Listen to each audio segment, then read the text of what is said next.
فمن أظلم ممن افترى على الله كذبا أو كذب بآياته أولئك ينالهم نصيبهم من الكتاب حتى إذا جاءتهم رسلنا يتوفونهم قالوا أين ما كنتم تدعون من دون الله قالوا ضلوا عنا وشهدوا على أنفسهم أنهم كانوا كافرين۔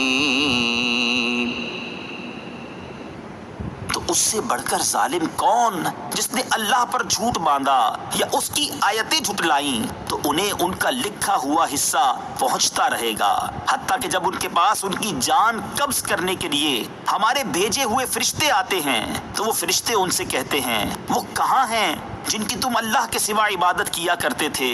وہ جواباً کہتے ہیں وہ ہم سے غائب ہو گئے، اور اپنی جانوں پر آپ گواہی دیتے ہیں کہ وہ کافر تھے۔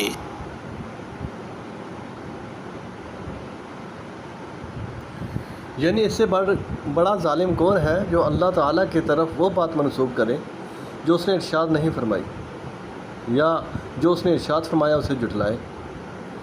اللہ تعالیٰ پر افطراء کی مختلف صورتیں ہیں۔ نمبر 1، بتوں یا ستاروں کو اللہ تعالیٰ کا شریک ٹھہرانا۔ نمبر 2، یزدان اور اہرامن دو خدا قرار دینا۔ اللہ تعالیٰ کے لیے بیٹے یا بیٹیاں ٹھہرانا۔ باطل احکام کو اللہ تعالیٰ کی طرف منسوب کرنا۔ آیات کو جھٹلانے سے مراد یہ ہے کہ قرآن پاک کو اللہ تعالیٰ کی طرف سے نازل کردہ کتاب نہ ماننا اور نبی اکرم صلی اللہ تعالیٰ علیہ وآلہ وسلم کی نبوت کا انکار کرنا۔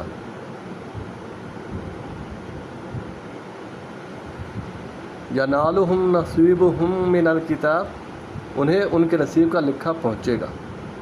آیت کا خلاصہ یہ ہے کہ لوح محفوظ یا ان کے نوشتہ تقدیر میں جتنی عمر اور روزی اللہ تعالیٰ نے مشرکین کے لیے لکھ دی ہے وہ ان کو پہنچے گی، حتیٰ کہ جب ان کے پاس ان لوگوں کی عمریں اور روزیاں پوری ہونے کے بعد اللہ تعالیٰ کے بھیجے ہوئے فرشتے ملک الموت اور ان کے معاونین ان کی جان قبض کرنے کے لیے آتے ہیں، تو وہ فرشتے ان مشرکین سے کہتے ہیں تمہارے وہ جھوٹے معبود کہاں ہیں جن کے تم اللہ تعالیٰ کے سوا عبادت کیا کرتے تھے؟ مشرکین اس کا جواب میں کہتے ہیں وہ ہم سے غائب ہو گئے، ان کا کہیں نام و نشان ہی نہیں۔ چنانچہ بت نہ تو کافروں کو موت کے وقت کسی عذاب سے بچا سکیں گے اور نہ آخرت میں۔